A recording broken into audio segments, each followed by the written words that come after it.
नमस्कार दोस्तों, GK study with Rakesh में आपका हार्दिक स्वागत है। और भी दोस्तों कैसे हैं? बढ़िया होंगे। कैसी चल रही है आपकी क्लासें? सबसे पहले तो वीडियो की लिंक शेयर कर दो भाई फटाफट। लिंक शेयर नहीं करते भी आप। पिछले 2 वीडियो में अच्छा रिस्पांस नहीं आ रहा है आपका। हाँ, लिंक शेयर करो फटाफट भाई। आज हमारा टॉपिक कंटिन्यू करते हैं। हम राजस्थान के त्योहार पढ़ रहे थे दोस्तों। क्या पढ़ रहे थे? राजस्थान के त्योहार। राजस्थान के त्योहार। लाइक शेयर आपका काम है दोस्तों, फटाफट करें।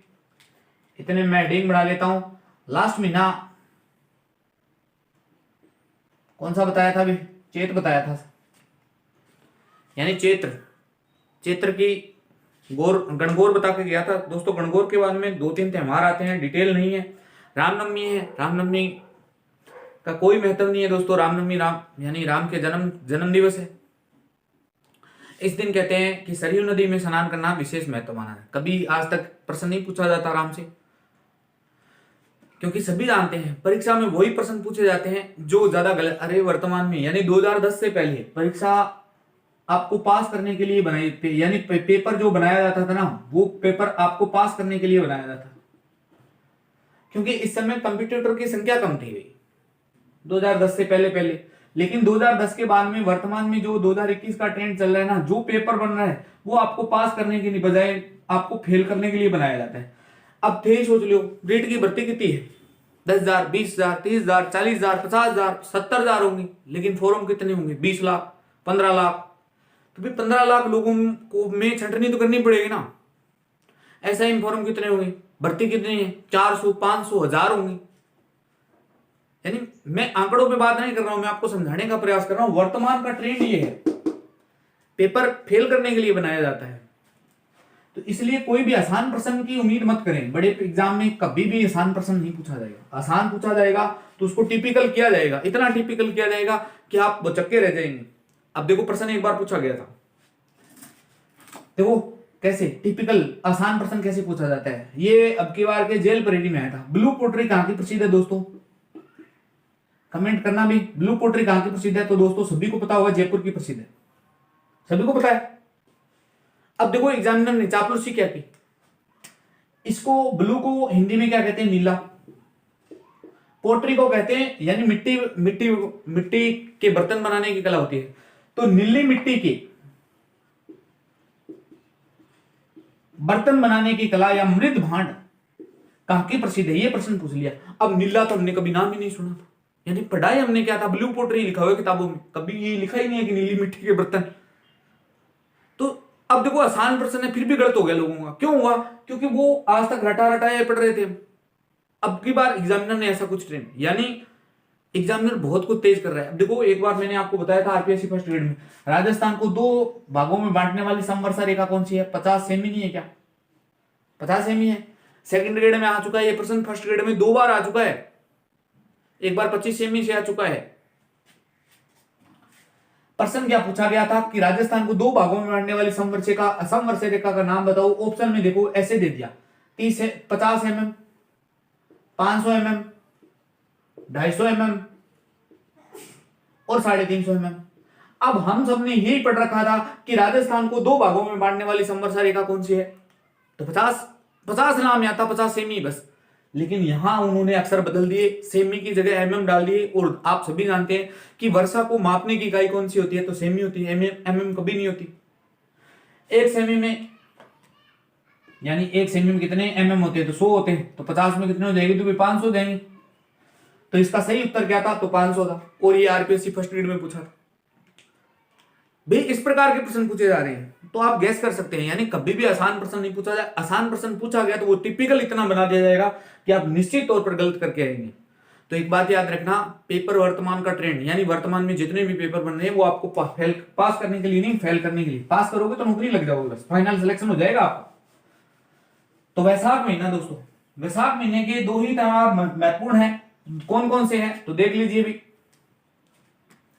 2 ही त्योहार है, कोई मोस्ट बात नहीं है इसकी। और दोनों त्योहार इतनी मोस्ट है। आखा तीज, इसी को कहते हैं अक्षय तृतीया। बस दो ही तो हमारे याद रखेंगे। पहला गुस्सा है अखातीज या अक्षय तृतीया, दूसरा है बुद्ध पूर्णिमा और पीपल पूर्णिमा। बुद्ध पूर्णिमा या पीपल पूर्णिमा। दोस्तों आप लाइक शेयर तो करते नहीं है, लाइक शेयर करते तो इतने सुंदर, यानी एक तो दोस्तों क्या हो गया कि मैं जब तक हूं यानी यूट्यूब की दुनिया से जुड़ा तब तक लोग बहुत आगे चले गए, लेकिन फिर भी देर आई दुरुस्त आई। अब लॉकडाउन में और कोई चारा ही नहीं था, तो यूट्यूब पे पढ़ाना शुरू कर दिया। अब पढ़ाना शुरू किया तो इतने में वैकेंसी इतनी है कि इतने टॉपिक साथ में करवाए नहीं जा सकते। अगर दोस्तों यानी एसआई तो निश्चित है, लगभग 90% ये मानो कि एसआई की डेट आगे जाएगी। अगर एसआई की डेट आगे गई ना दोस्तों, तो मिडवल हिस्ट्री के मैंने 42 वीडियो डाल दिए हैं और कम से कम 40 या 50 वीडियो हो रहा जाएगी। पूरी मिडवल हिस्ट्री करवा दूंगा, पूरी मॉडर्न हिस्ट्री। तो दोस्तों एसआई में जो 10 क्वेश्चन हिस्ट्री के आते हैं ना, वो कभी जिंदगी में गलत नहीं होंगे। कोई सा भी एग्जाम ले लेना, गलती नहीं होंगी। एसआई क्या रीट में भी, अब रीट में तो इतना टाइम नहीं है दोस्तों, तो मॉडर्न हिस्ट्री से कम 5 सवाल पूछे जाएंगे। मैं कहूं एक थे कांग्रेस, अगर कांग्रेस के बारे में अच्छे से पता है ना, तो कांग्रेस से 2 सवाल पूछ लिए जाएंगे। एक सवाल तो कम से कम गांधी के आंदोलनों में से ही आ जाएगा। मॉडर्न हिस्ट्री का इतना वेटेज रहता है दोस्तों। वर्तमान में सबसे ज्यादा अगर प्रश्न पूछे जा रहे हैं तो मॉडर्न हिस्ट्री से पूछे जा रहे हैं। एशियंट से कम पूछे जाते हैं, एशियंट में भी सिर्फ मौर्य से ही पूछे जाते हैं, मौर्य और गुप्त काल से। तो मौर्य काल तो मैंने क्लास में करवा दिया था। मौर्य का प्रशासन बचा हुआ है, तो प्रशासन आप सभी डिमांड नहीं करते भी, कमेंट करके बता दिया करो तो मैं करवा दूंगा, मुझे तो कोई दिक्कत नहीं, अच्छा से करवा दूंगा। एक बार अगर आप मेरा नोट्स आपने पढ़ लिया, एक बार रिवाइज कर लिया, तो निश्चित कोई सा भी एग्जाम दे लेना, कोई फर्क नहीं पड़ेगा, आपका प्रश्न सही गलत नहीं होगा भी।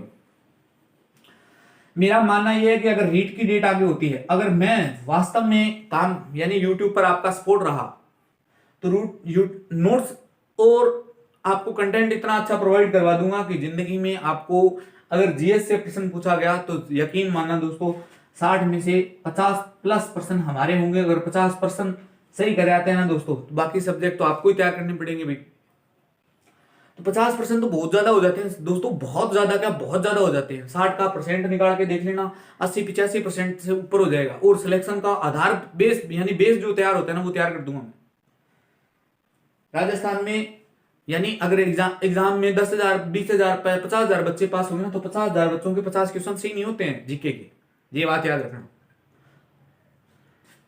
तो बस आपका सिर्फ लाइक और शेयर चाहिए और कुछ नहीं चाहिए। लाइक शेयर नहीं करते भी आप। अब आपको सर ये रीट के लिए इंपॉर्टेंट है क्या, तो रीट के लिए क्या भाई, बीएसटीसी वाले देख लो भी, क्या फर्क पड़ता है। बीएसटीसी में आपका 30 तो पूछ ही जाएगी। राजस्थान जीके किसी के लिए यानी राजस्थान की कोई भी तैयारी करे तो राजस्थान जीके सभी के लिए सेम रहता है। अब वो वैकेंसी के ऊपर डिपेंड करता है कि वैकेंसी कौन सी है और वैकेंसी में लेवल कितना आता है। आरएस में पूछा जाएगा, थोड़ा डीप पूछ लिया जाएगा, बस और कुछ नहीं पूछा जाएगा भी। तो पहले बात करते हैं अक्षय तृतीया यानी आखा तीज के बारे में बात करते हैं दोस्तों। पहली चीज तो कुमारां खुश होने वाली बात है। चलो पहला तो थान थोड़ी डीप बताऊं, पुराना सतयुग और द्वापर युग की शुरुआत इसी दिन हुई थी। ये दोस्तों पुरानी पे घटनाएं मैं आपको क्यों बता रहा हूं, तो सिर्फ रीट वालों के लिए बता रहा हूं, क्योंकि रीट में इस प्रकार का हमेशा ही प्रश्न पूछा जाता है। वैदिक सभ्यता से दोस्तों मैंने एक बार प्रश्न पूछा था, किसी का जवाब नहीं आया आपका। क्यों नहीं आया, क्योंकि किसी को पता ही नहीं है। अब कई तो गुरु जी मैं तो लाइब्रेरी ज्वाइन कर रखी, भाई लाइब्रेरी ज्वाइन के करे उनके फायदे था ना, वही ठाक होनी गाने वैदिक सभ्यता में क्या किए, क्या उत्तर दे के लाइब्रेरी में क्या कर रहे हो। यानी प्रश्न पूछा उसका उत्तर आया ही नहीं किसी का। महिला वाला पूछा, महिला को अर्धांगिनी किसने कहा, तो किसी का ही उत्तर नहीं है। तो ध्यान रखना दोस्तों, गाय वाला मैं बता देता हूं, गाय को क्या कहा गया था, तो गाय को अगन्या कहा जाता है। अगन्या का मतलब होता है वध न करने योग्य। और इस बार के यूपी के एसडीएम के पेपर में जिस प्रकार हमारा आरएस का होता है, उसी प्रकार उनका होता है PCS, public commission service, UP PCS बोलते हैं। यूपी पीसीएस में प्रश्न पूछ लिया था। यानी गाय का तो बहुत बार पूछा जाता है। वैदिक सभ्यता में सबसे बड़ी चीज यही थी। हल को क्या कहा जाता है, तो सीता कहा गया था। तो ये सब वैदिक सभ्यता है। आपसे प्रश्न पूछते हैं, उम्मीद करते हैं। और लाइक शेयर तो बहुत दूर की बात है, आप तो कम से कम क्लास भी वॉच नहीं कर पाते। आप थानी लगा उम्मीद और ज्यादा पढ़ लें, और ज्यादा कौन पढ़ उसको मन है। कंटेंट यहां गौर करेंगे। मैं परीक्षा में चीज आने वाली चीज बता रहा हूं दोस्तों। कहते हैं अगर आप जप करते हैं, जप तप और ज्ञान इस दिन कहते हैं फलित होता है। उल्लेख मिलता है भी, होता है नहीं होता है वो बात की बातें हैं। और क्या जानकारी मिलती है दोस्तों, दान व दक्षिणा का महत्व है, दान और दक्षिणा का महत्व है भी, कोई नहीं पूछेगा, याद रखो तो रख लेना, कोई फर्क नहीं पड़ेगा, ये तो सभी में रहेगा। बस जी का अपना कमारा टाबर यही दिखे ना, अबुझ सावा किसे कहते हैं, तो अबुझ सावा इसी को कहते हैं दोस्तों, यानी अक्षय तृतीया को अबुझ सावा कहते हैं। और राजस्थान में सबसे ज्यादा बाल विवाह भी किस दिन होते हैं, तो दोस्तों इसी दिन होते हैं। क्यों होते हैं, तो बाल विवाह होने का कारण यानी एक तो अशिक्षा रही है, और अबुझ सावा का शाब्दिक अर्थ क्या होता है दोस्तों, अबुझ का मतलब समझ रहे हैं, अबुझ का यानी किसी को पूछने की जरूरत नहीं है, पूछने की जरूरत नहीं, जिका रिश्ता अड़ड हानि बांगो ई दिन ब्याह हुआ, अबुझ सावा कहते हैं। आंख मीच के काम तालन देखो, तो अबुझ सावा कहते हैं। वैसे सबसे बात बता रहा हूं राजस्थान की हिस्ट्री से, राजस्थान ऐसा ही नहीं 10 प्रश्न पूछे जाएंगे दोस्तों, 10 नंबर की हिस्ट्री, 10% नहीं 10 नंबर की हिस्ट्री रहेगी। एक बात ध्यान रखना दोस्तों, बीकानेर है ना, बीकानेर नगर की स्थापना कब हुई थी, 1488 में हुई थी। किस दिन हुई थी, तो इसी अक्षय तृतीया के दिन हुई थी, अक्षय तृतीया के दिन। अब देखो अक्षय तृतीया के दिन बीकानेर की स्थापना हुई, इसीलिए बीकानेर में भी क्या मनाते हैं इस दिन, तो इस दिन पतंग महोत्सव बनाते हैं, पतंग महोत्सव। अब दोस्तों प्रश्न सेकंड, ये किसी न किसी टीचर के एग्जाम में पूछा था, भूगोल से पूछ लिए। अब देखो ये हिस्ट्री से जुड़ा हुआ है, मैंने हिस्ट्री से जोड़कर बता दिया आपको किस प्रकार प्रश्न पूछा जा सकता है। आपसे ये पूछे कि किस नगर की स्थापना के उपलक्ष्य में पतंग महोत्सव बनाया जाता है, तो किस नगर की स्थापना के उपलक्ष्य में, बीकानेर की। कब हुई थी, 1488 में। समझ में ये बात, बीकानेर नगर की स्थापना समझ में भाई। तो कब हो रही है, अक्षय तृतीया में। लेकिन पतंग महोत्सव कहां मनाया जा रहा है, बीकानेर में। लेकिन आपसे प्रश्न ये पूछ लेना दोस्तों, पर्यटन विभाग के द्वारा पतंग महोत्सव कहां आयोजित करवाया जाता है, तो उत्तर अलग आएगा दोस्तों। प्रश्न इस प्रकार का पूछा जाएगा दोस्तों, ऑप्शन में कभी भी दोनों नहीं रहेंगे। आपसे पूछे कि पर्यटन विभाग द्वारा पर्यटन विभाग द्वारा पतंग महोत्सव का आयोजन कब करवाया जाता है दोस्तों, पतंग महोत्सव कहां करवाया जाता है, तो दोस्तों उत्तर दो निकल कर आते हैं, एक तो जयपुर आता है, एक जयपुर जैसलमेर में हो जाता है। या तो इन दोनों में से कोई एक ऑप्शन में रहेगा दोस्तों, या बीकानेर रहेगा। अब वो पर्सन की लैंग्वेज के ऊपर डिपेंड करता है कि एग्जामिनर पूछना क्या चाहता है। अब की बार के राजस्थान पुलिस की पेपर की बात करूं तो दोस्तों बीकानेर नगर की स्थापना, यानी बीकानेर में जूनागढ़ जो दुर्ग है उसकी स्थापना किसने की थी,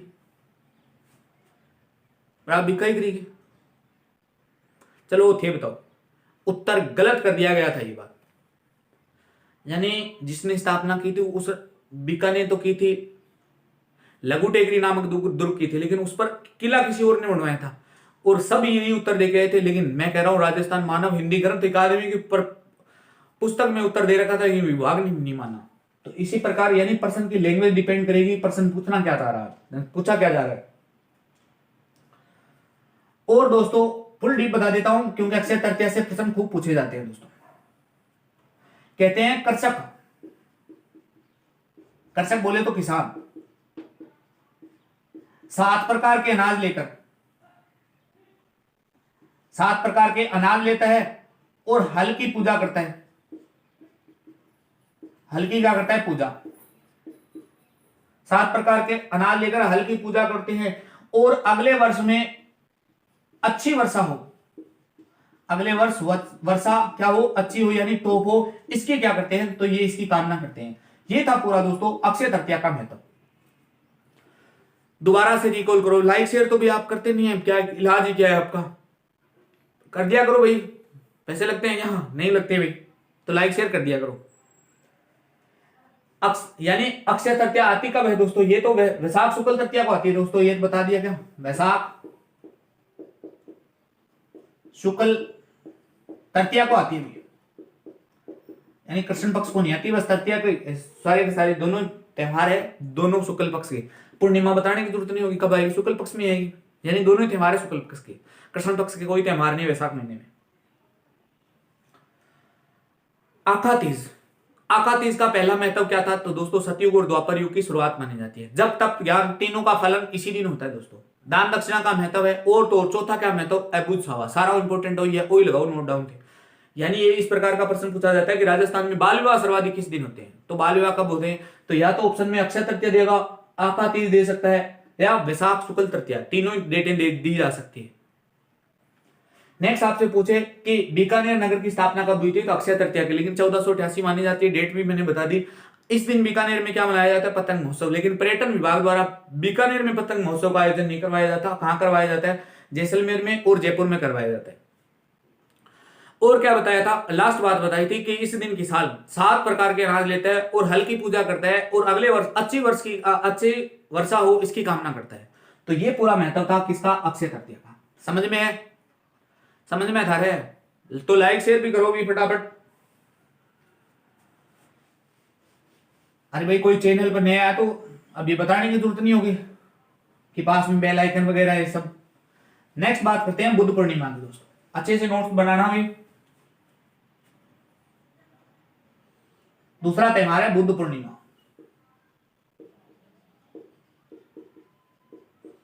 इसी को कह देते हैं पीपल पूर्णिमा।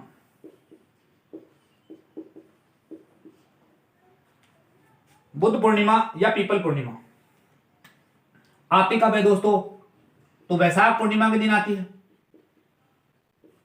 बताने की आवश्यकता नहीं है। क्या महत्व है,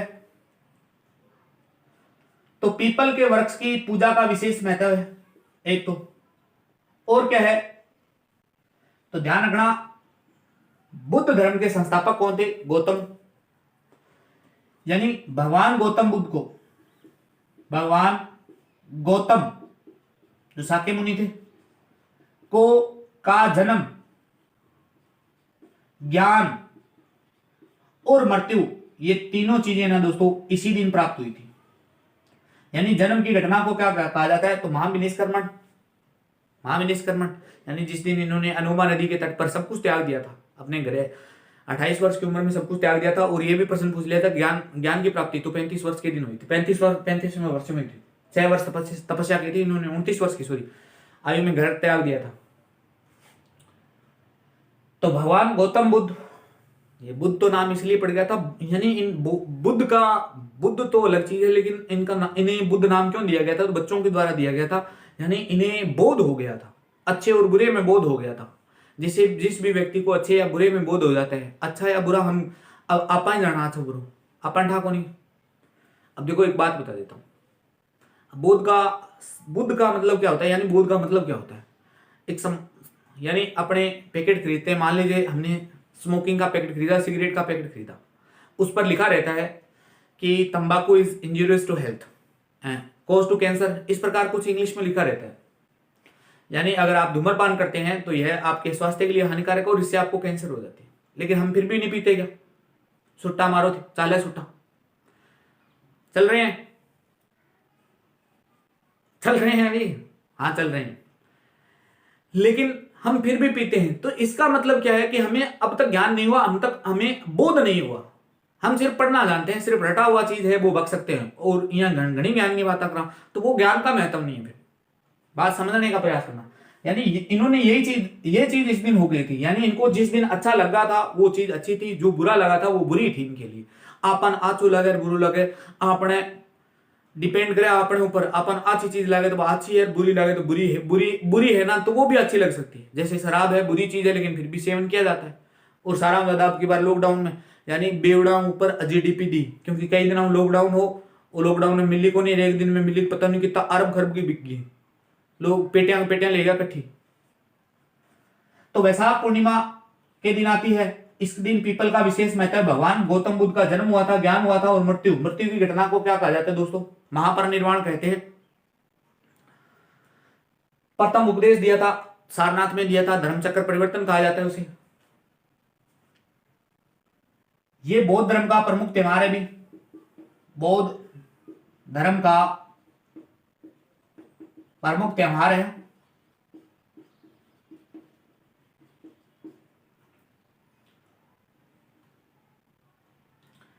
और उल्लेख ये मिलता है दोस्तों, इसमें भी अबूझ सावा होते हैं, ये भी ध्यान रखना है। अबूझ सावे इसी दिन भी होते हैं, कहीं कभी कभार ऑप्शन में वैशाख शुक्ल तृतीया नहीं मिले, अक्षय तृतीया नहीं मिले, तो आप किसी आंसर ठोक कर आएंगे तो पीपल पूर्णिमा को ठोक कर आएंगे, बुद्ध पूर्णिमा को या विशाख पूर्णिमा को आंसर देकर आएंगे। तो ये भी ध्यान रख लेना दोस्तों। थोड़ा ज्यादा डीप बता दिया मैंने, यानी आर्यस फारियस ऐसा ही में जरूर पूछ लेता है इस प्रकार का गलत करवाने के लिए। तो बुद्ध पूर्णिमा का इतना ही महत्व है। बुद्ध पूर्णिमा यानी वैशाख पूर्णिमा कहते हैं इसे, पीपल पूर्णिमा भी कहते हैं। आती कब है तो वैशाख पूर्णिमा को आती है। क्या महत्व है तो पीपल के वृक्ष का महत्व है। चलो रीट वाले बता देना, हिस्ट्री में बौद्ध धर्म लगता है, बौद्ध एवं जैन धर्म, भक्ति एवं सूफी आंदोलन भी लगती है। भक्ति हम तुम्हें 1% पूछो जी, टाइम फीस हो गया आप सबकी। एक और पूछ लेता हूं चलो, तो बताना यानी जिस संबोधि वृक्ष, इनको संबोधि कहा गया था, यानी पीपल के वृक्ष के नीचे ही नहीं, वट वृक्ष कह लो चाहे, इन्हें जिस वृक्ष के नीचे ज्ञान प्राप्त हुआ था उसे संबोधि कहा। उस संबोधि वृक्ष को किस वंश के शासक ने उखाड़ फेंका था, ये बताना दोस्तों। प्रश्न ये है कि जहां यानी जिस पीपल के वृक्ष के नीचे बुद्ध को ज्ञान की प्राप्ति हुई, इसीलिए उसको क्या कहा, संबोधि वृक्ष, यानी बोध हो गया था। मैं ये कह रहा हूं उस संबोधि वृक्ष को किस वंश के शासक ने उखाड़ फेंका था, ये प्रश्न पूछा है मैंने, बताना भी आप कमेंट में। तब तक वैशाख पूर्णिमा महीना कंप्लीट हो गया दोस्तों। नेक्स्ट महीने की बात करते हैं, तो नेक्स्ट महीना था ज्येष्ठ। ज्येष्ठ को नहीं, जेठ है दोस्तों। जेठ तो समझो 2-3 ही त्योहार है बस, मोस्ट वट सावित्री व्रत, वट सावित्री दिख तो रहा है दोस्तों, वट सावित्री व्रत, या इसी को कहते हैं बड़मावस। एक त्योहार आता है दोस्तों महाराणा प्रताप जयंती, बहुत मोस्ट है भी एग्जाम की दृष्टि से, महाराणा प्रताप जयंती।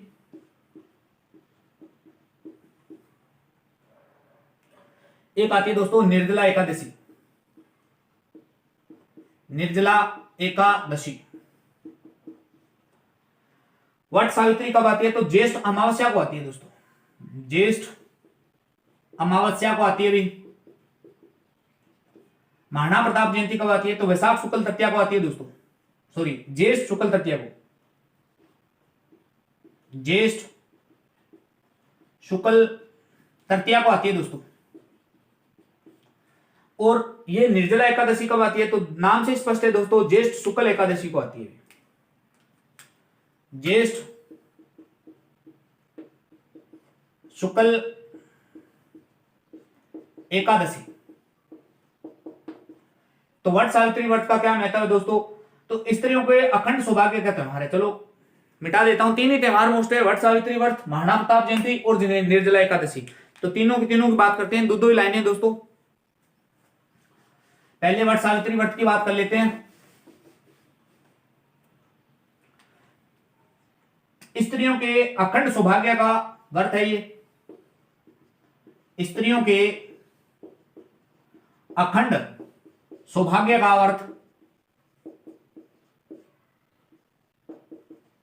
अब तो नहीं स्त्रियां के करेगी।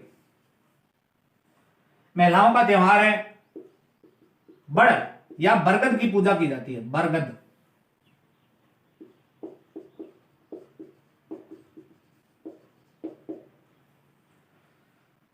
और वट सावित्री देवी की पूजा की जाती है, वट सावित्री की पूजा। बस कोई नहीं पूछता दोस्तों, बीच में आ रहा है तो मैंने बता दिया। वट सावित्री या बड़ अमावस कब आती है तो ज्येष्ठ अमावस को आती है दोस्तों, ठीक है। महाराणा प्रताप मोस्ट है दोस्तों, नेक्स्ट हेडिंग डाले में महाराणा प्रताप जयंती,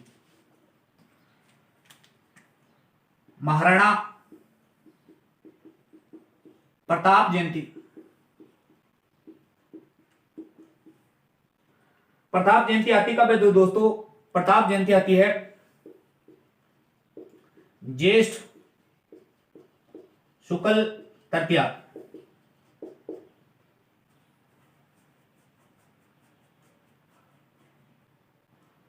महाराणा प्रताप जयंती दोस्तों 2 जगह मनाई जाती है, एक तो हल्दी घाटी, यानी महाराणा प्रताप से जुड़ी हुई है हल्दी घाटी। हल्दी घाटी कहां पड़ती है तो राजसमंद जिले में पड़ती है दोस्तों, हालांकि हिस्ट्री में बात करेंगे हम इनके बारे में। और एक ध्यान रखना चावंड,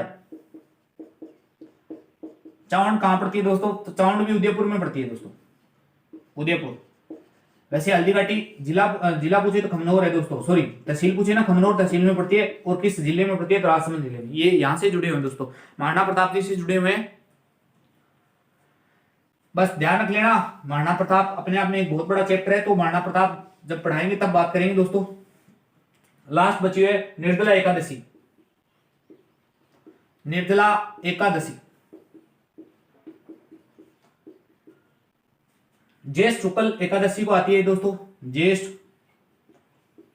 शुक्ल एकादशी।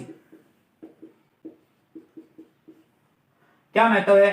तो नाम से स्पष्ट है देखो, निर्जला यानी निर्जल, निर्जल रहकर व्रत किया जाता है, यानी बिना जल के रहकर व्रत किया जाता है, बस निर्जल रहकर व्रत किया जाएगा दोस्तों। और क्या महत्व है इसका, तो और देख लेते हैं। और उल्लेख मिलता है कि एकादशी के सूर्योदय से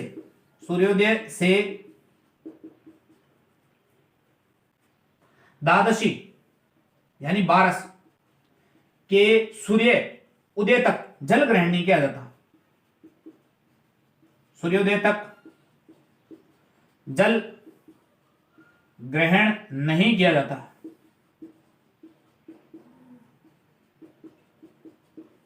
तो ये लो दोस्तों, निर्जला एकादशी। निर्जला एकादशी यानी ज्येष्ठ शुक्ल एकादशी को आती है। क्या महत्व है? तो निर्जल रहकर व्रत किया जाता है, यानी 11 को सुबह उमलेगा और 12 की सुबह तक पानी कौन पिया जाए।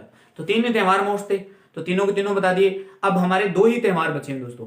कौन कौन से? आषाढ़ के बाद में वैशाख, वैशाख के बाद में आता है ज्येष्ठ, ज्येष्ठ के बाद में आता है आषाढ़, आषाढ़ के बाद में श्रावण, यानी जहां से हमने स्टार्ट किया था। तो 2 महीने बचे हैं दोस्तों। श्रावण के कंप्लीट पढ़ लिए थे हमने, सावन के बस सावन के सोमवार बचे हैं, और एक गौरी का त्योहार और बचा हुआ है, मंगला गौरी पूजन। वैसे 2-4 और है, नागपंचमी है, निडरी नवमी है, वो भी बताएंगे। तो यानी नेक्स्ट वाले वीडियो लेक्चर में जो राजस्थान के त्योहार थे हिंदुओं के अनुसार, वो सभी पूरे हो जाएंगे। वीडियो कैसा लगा लाइक शेयर कमेंट करके जरूर बताना दोस्तों। अगर अच्छा लगा हो तो अपने मित्रों के साथ में वीडियो की लिंक जरूर शेयर करना। धन्यवाद दोस्तों, मिलते हैं नेक्स्ट वीडियो में।